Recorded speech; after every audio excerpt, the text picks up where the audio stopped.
Hoy, sila. Bumangon ka na nga dyan. Gawa mo ako ng pagkain doon sa kusina. Oh, kanina ka pa ba dyan?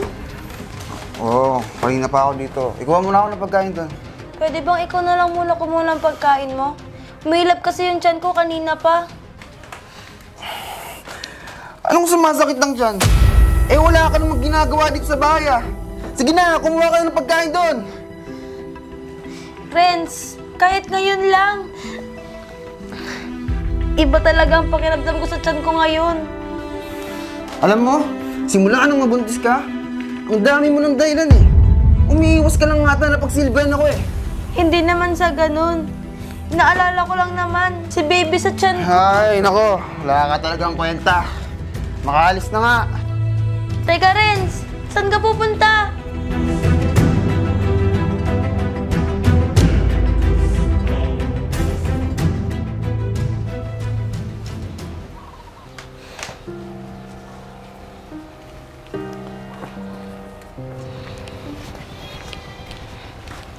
Oh, Sheila! Mag-isa mo lang dito? Asan si Renz? Ano po, tita? Pasok po kayo.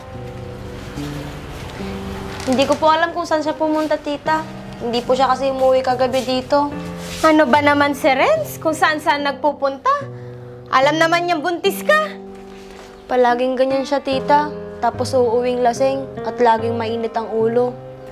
Hayaan mo, pag nagkita kami, kakausapin ko siya. Salamat po, tita.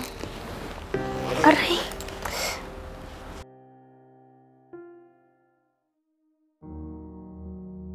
Aray! Sumasakit na naman yung tiyan ko.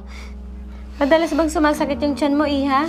Opo, tita. Itong mga nakarang araw, napapadalas po ang paghilab ng tiyan ko. Sinabi mo na ba kay Renz? Opo, tita. Nasabi ko na po. Pero parang wala lang sa kanya. Bakit hindi ka magpatingin sa doktor? Wala po akong kasama. Si Renz po kasi, laging wala po sa bahay. Gusto mo bang samahan kita ngayon? Magpatingin tayo para malaman natin yung kondisyon ng apo ko. Kaya lang po, tita, wala po akong pera dito. Si Renz po kasi naghahawak ng pera namin. Hayaan mo na, ako nang bahala para makapagpa-check up ka na ngayon. Naku, tita, salamat po. Nakakaya pero hindi pa ako tatanggi dahil gusto ko rin po malaman yung kondisyon ni baby. O sige na, magbihis ka na para makaalis na tayo.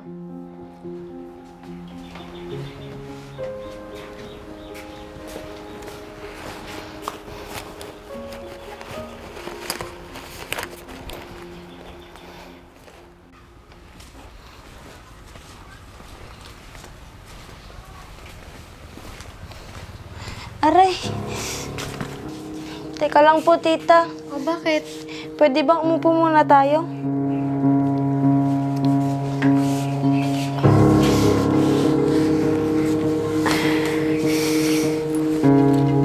Sheila, narinig mo naman yung sinabi ng doktor kanina, di ba? Opo, tita. Kaya pala madalas ang paghilab ng tiyan ko dahil mababa pala si baby. Kaya dapat, magpahinga ka na lang dito sa bahay. Kaya lang, tita, nagagalit si Renz kapag hindi ako kumikilos sa bahay. Naku, huwag mo na isipin si Renz. Ako nang bahala sa kanya.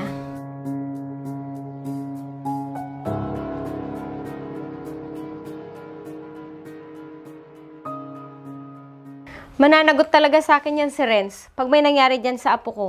Salamat po, tita. Dito po muna ako sa labas. Medyo sumasakit pa po yung tiyan ko. Sige, ako na magbubukas ng pinto.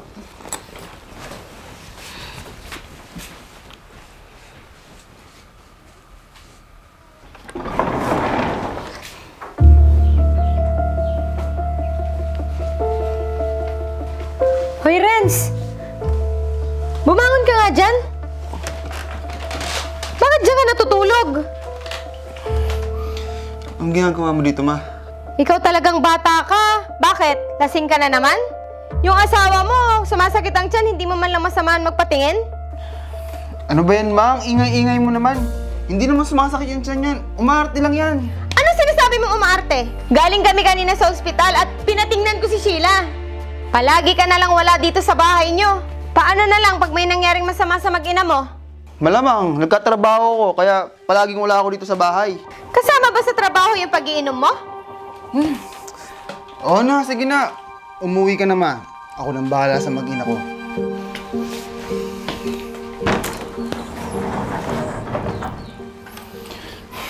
Ikaw, nagsumbong ka pa talaga kay Mama? Nasasaktan ako, Renz! Talagang masasaktan ka sa akin. Hindi ka na naman nahimik dito sa bahay. Pinapunta mo pa si Mama. Hindi ko pinapunta yung mama mo dito. Nagulat na lang ako at dinalaw niya ako. Sa tingin mo, maniniwala ako sa'yo? Diyan ka kasi magaling, ang umarte. Hindi ako maarte, Renz. Kung makapagsalita ka, parang hindi mo anak ng pinagbubuntis ko. Tumigil ka nga sa drama mo, Sheila. Isang beses pa na magsumbong ka kay Mama, malilintigan ka talaga sa akin.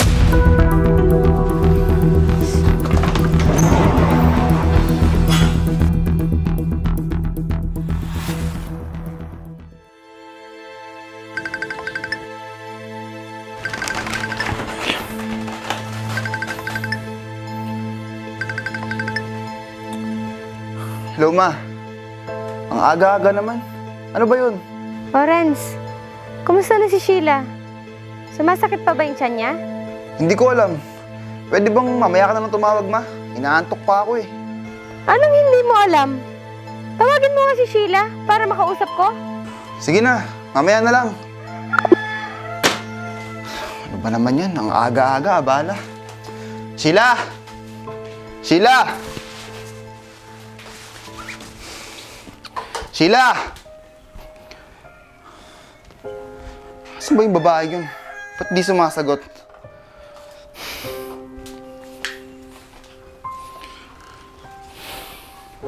Ang sarap naman pala ng upo mo dyan. Kaya naman pala hindi ka sumasagot. Pasensya ka na, hindi ko naririnig yung tawag mo sa akin. Gusto mo na bang kumain? Ipaghahain na kita. Ipagdimpla mo na ako ng kape dun. Sandali lang. Tumawag ba sa'yo si Mama kanina? Tumatawag siya sa akin kanina, pero hindi ko nasagot. Bakit? Kapag tumawag siya ulit, huwag mong sasagutin, ha? Eh baka naman magalit sa akin si tita. Bakit ba ang kulit mo? Kung ano ang sinabi ko, yun ang gagawin mo! Oo na. Bitawan mo na ako, Renz. Nasasaktan ako. Sige na, bilisan mo. Ipagtimpla mo na ako ng kape. Renz, wala na pala tayong asukal. Oh, problema ko pa ba yun? Pumunta ka dun sa tindahan at bumili ka. Renz, pwede bang ikaw na lang? Hindi ako pwedeng maglakad sa malayo. Oh, itong pera. Bumili ka na. Pero Renz, Sige na, bilisan mo.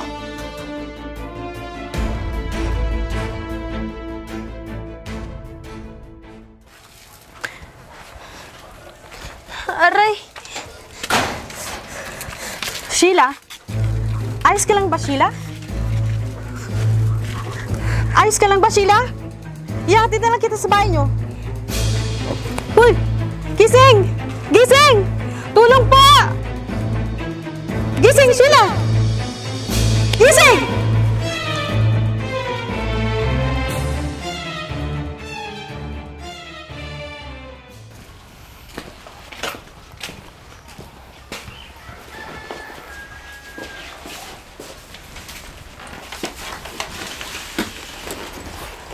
Ayos ka lang ba, Iha? Wala na yung baby ko.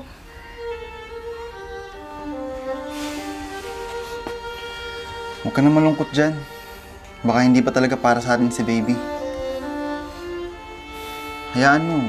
Pwede pa naman tayo gumawa ulit eh. Ano? Anong sabi mo? Sa tingin mo, gano'n na lang kadali mawalan ng anak? Siguro para sa'yo, oo. Dahil kahit kailan naman, hindi ka nagkaroon sa amin ng paki ni baby. Wala kang kwentang ama.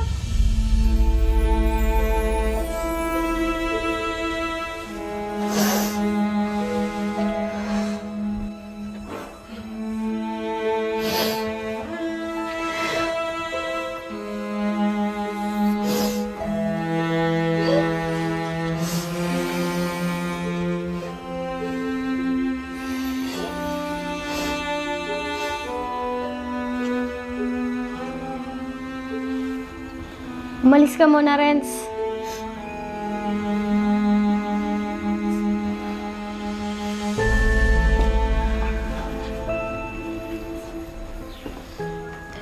Huwag kang mag-alala, Iha.